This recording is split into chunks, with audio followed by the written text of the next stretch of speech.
third Six Nations for you as Italy coach, a win against Australia in the autumn. Do you think this team is progressing nicely for you? Yes, with Italy it's always a similar situation where we know that maybe we're a little bit behind some other of the big nations, especially the other 5 that compete into the Six Nations, but our main goal is to feel that we improve from period to period that we are together. So I think November was really important for us because we did 2 wins, and the game we lost against South Africa, we performed quite well. So I think that's the main reason why we are carrying a bit of confidence into these Six Nations, because our main goal is that consistency to keep on growing. We are aware that we lack a lot of things compared with the other 5 nations, but we really put the focus on the things we have and the things we have to optimize. We're a bit less players, our training facilities are a bit behind the others, even the quantity of people in the staff, but we are all super motivated and super honored to be part of this third Six Nations, at least for me. And we know that there's a bit more expectations than in the past, but we are proud of that too. And consistency and be able to compete in every game, that's what we're going to try to do this season. And starting with receiving Scotland will be our first test for that. And you picked your squad, fairly settled in the front row and second row, but also new opportunities. Locatelli, Matza, Adogwu comes back in, and Matt Gallagher. Was it a difficult one to pick this time?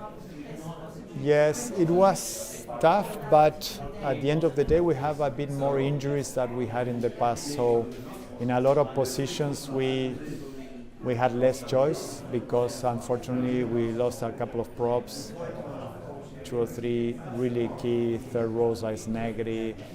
Now Rich John is a big prop, Negri, Vincent, Ange Capozzo, Tommaso Allan, Martin Pagerello. We have some key players that are not there, but as you said, a lot of excitement around the new opportunities, and we also have this 2027 World Cup approaching, so bringing new guys and giving new opportunities to some players is really important because we also don't have a lot of depth in our squad. So if we want to be able to arrive to really compete in the next World Cup, we need to have more options in some positions. So injuries are a problem sometimes, but in this case it's an opportunity to see some new players. And Scotland at home first up side, you've beaten in Rome before as well.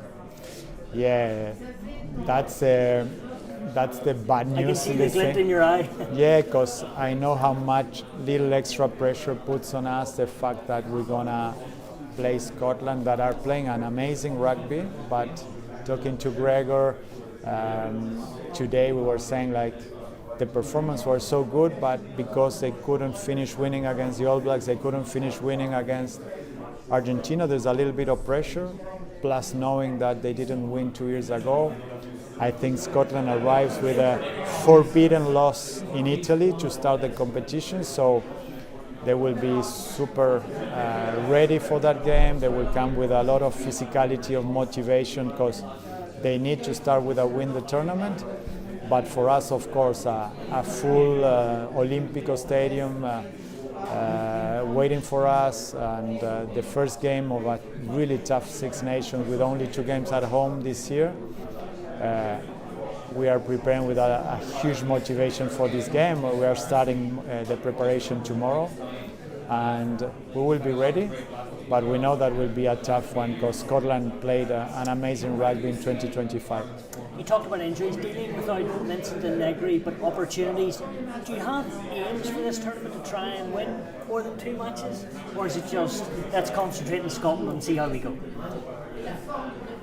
It's a mix of things, because if you talk about, not talking about wins, you can sound mediocre, and we are full of ambition and I'm proud of what we can do on the pitch. But on the other hand, we have to be realistic and respect also the pedigree and the level of the incredible, huge teams that are competing into these Six Nations. So we more than ever have to focus on on performance.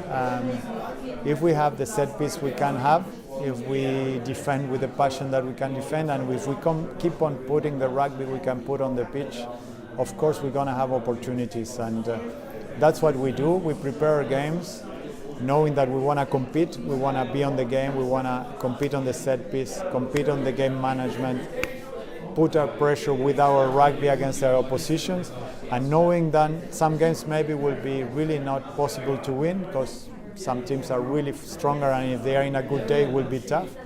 But we are also convinced that we can take ourselves to having opportunities. So it's all about being ready to have an opportunity of winning a game and doing it during Six Nations, more than calculating if we need 1 win, 2 wins.